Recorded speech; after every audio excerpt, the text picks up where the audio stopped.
Katulad ng tinakbo ng kanyang karera, naging bukas na aklat din sa publiko ang weight loss journey ni megastar Sharon Cuneta. Nakita ang minsang paglobo ng kanyang katawan at aminadong napabayaan niya ito. Sa lumipas na taon, nagsilbi siyang fitspiration sa kanyang mga tagahanga mula nang simulan niya ang kanyang journey to healthy living. 7 na taon na ang nakalipas. At sa ngayon nga, patuloy niyang ginugulat ang karamihan sa kanyang body transformation dahil talaga namang kapansin-pansin ang laki ng ibinawas nitong timbang. The Philippine Showbiz List presents Sharon Cuneta's 9-year weight loss journey. Sharon's weight loss secret.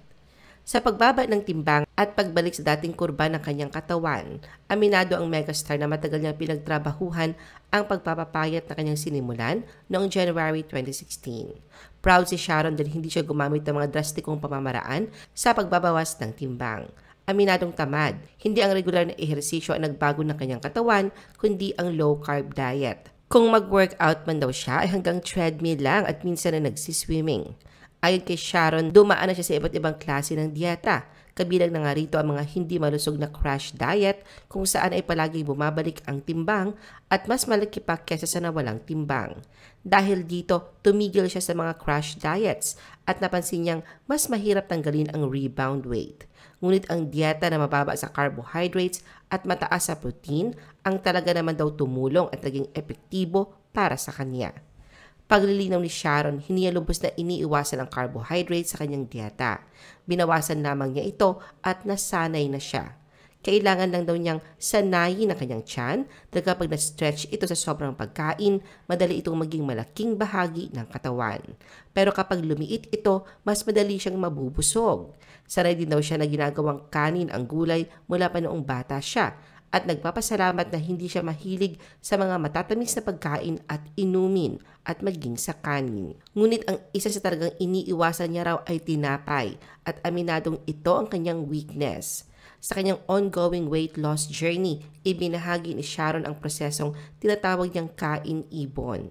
Anya, nakakatawang tanong raw palagi ng mga tao ay kung paano ka pumayat, pero sa halip na ganun daw ang itanong, ay dapat daw na ginagawa o iniisip ay kung paano ka tumaba. Paliwanag niya na siya ay tumaba dahil sa sobrang pagkain. Halimbawa raw na sa halip na masatisfy isang slice ng cake, ang ginagawa ay dinadamihan pa ang pagkain na hindi naman pala kailangan. Katunayan na nag-uumpisa pa lang ay on and off ang kanyang diet. Kapag may nakita nga raw siyang pagkain na hindi niya kinain, naroon ang pag-spoil niya sa sarili at napapatanong paano kung mamatay siya kinabukasan ay hindi man niya natikman ang naturang pagkain.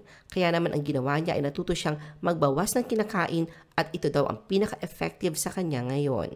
Ayon kay Sharon, kapag nasanay raw kasi ang tiyan na palaging puno, tiyak na mahihirapang magdieta. Paunti-unti nga raw, kahit pa mag 6 times a day pa siyang kumain, basta small meals lang. Minsan ay tikim-tikim lang na anya, parang kain-ibon.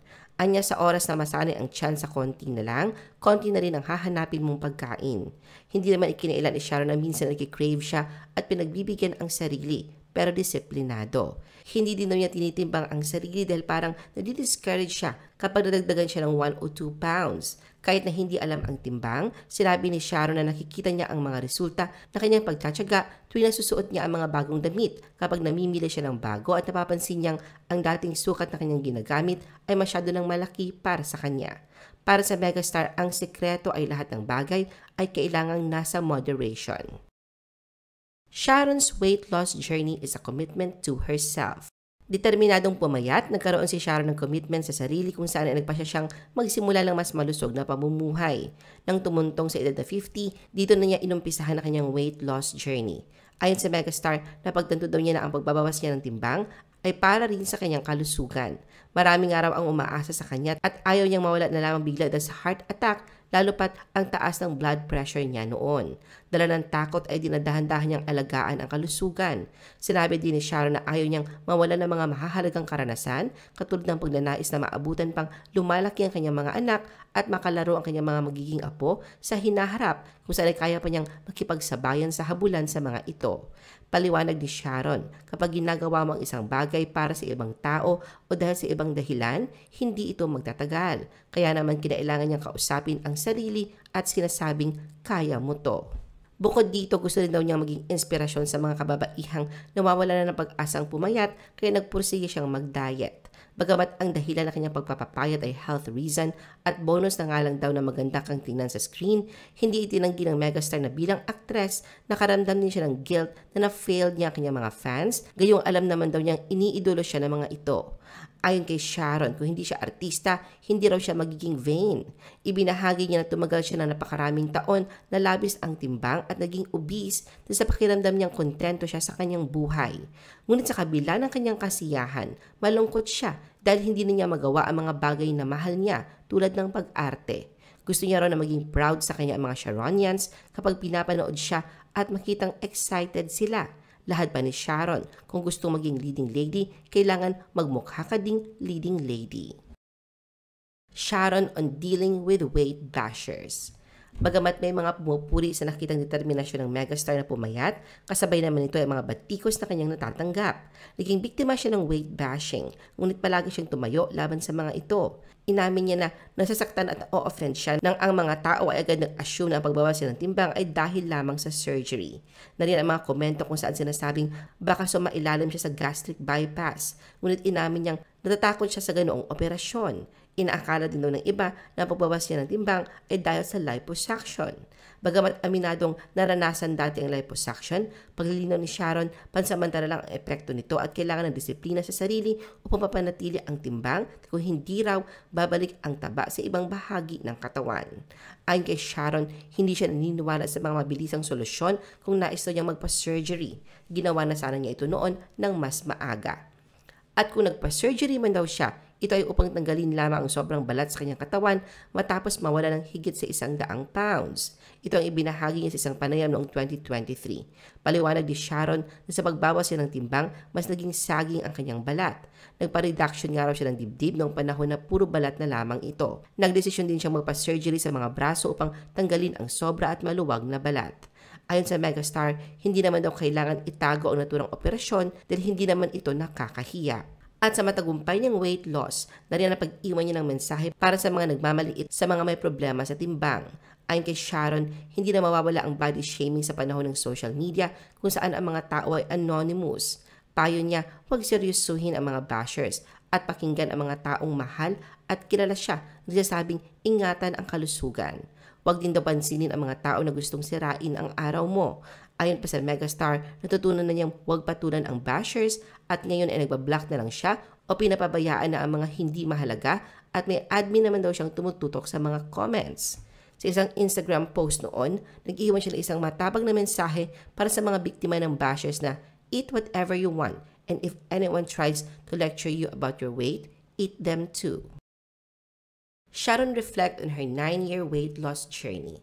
Tunay sa pag-achieve na kanyang fitness goal, kamakailan muling pinahanga ni Sharon hindi lang ang kanyang mga fans, kundi maging mga kasamahan niya sa industriya nang masilayan ang kanyang slim na katawan. Kaugnay nito sa isang Instagram post noong February 3, 2025, ibinahagi niya ang detalye ng kanyang mahabang paglalakbay sa pagbabawas ng timbang. Ngayong 59 years old na, nagpasya siyang itulak pa kanyang sarili upang matanggal ang huling mga sobrang kilos at maabot ang kanyang pinakamataas na layunin. Bilang pagtingin sa kanyang weight loss journey noong 2016, inahalin tulad ni Sharon na kanyang naranasan sa pabalik-balik na cycle ng progreso at mga pagsubok. Habang tinatanong ng mga tagahanga ang kanyang diet at fitness plan, ibinahagi niya na ang pagbaba ng kanyang timbang ay pangunahing dulot ng mga nakasanayan niyang pagkain. Kalakip nga nito ay ang larawan ng kanyang meal plan, ngunit agad din niyang pinaalalahanan ang mga followers na maging responsable sa kanilang weight loss journey at sinabing magpakonsulta muna sa doktor bago subukan ang parehong diet. Ibinahagi rin ni Sharon ng isang kwento kung paano nasaksihan ng mga kaibigan niya sa industriya ang kanyang mga matinding dieting habits. Matapos sa mailalim sa mga matinding diet plans upang simulan ang kanyang fitness journey, napagtanto daw niya na ang mabilis na pagbaba ng timbang ay may kasamang mga panganib tulad ng saging skin at hindi malusog na itsura. Kaya natutunan niyang magpahilom ng unti-unti gamit ang mga extreme diets bilang pansamantalang tulong bago mag-transition sa isang mas sustainable at doctor-approved na eating plan. Isa sa mga pangunahing aral mula sa post ni Sharon ay ang kanyang kakaibang paraan ng pagkain na kanyang pinagyaman at inalagaan sa mga nakaraang taon. Dito muli niyang binanggit na hindi rice ang kanyang kahinaan kundi ang tinapay. Dahil dito, natutunan niyang kontrolin ang kanyang portions sa pamamagitan ng pagpayag sa sarili na kumain ng kaunting kagat ng mga paborito niyang pagkain imbis na ganap na magpigil. Isang mahalagang bahagi ng fitness evolution ni Sharon ay ang visualization, kung saan hinikayat niya kanyang mga followers na imaginein ang kanyang ideal self tuwing sila nadidismaya. Kung nakaya nga raw ng isang matakaw na tulad niya ang pumayat, naniniwala siyang makakaya din ito ng iba. Para sa megastar, ang pagbaba ng timbang ay hindi tungkol sa ganap na pag-aalis ng pagkain, kundi sa pagdevelop ng disiplina, control at isang sustainable na lifestyle.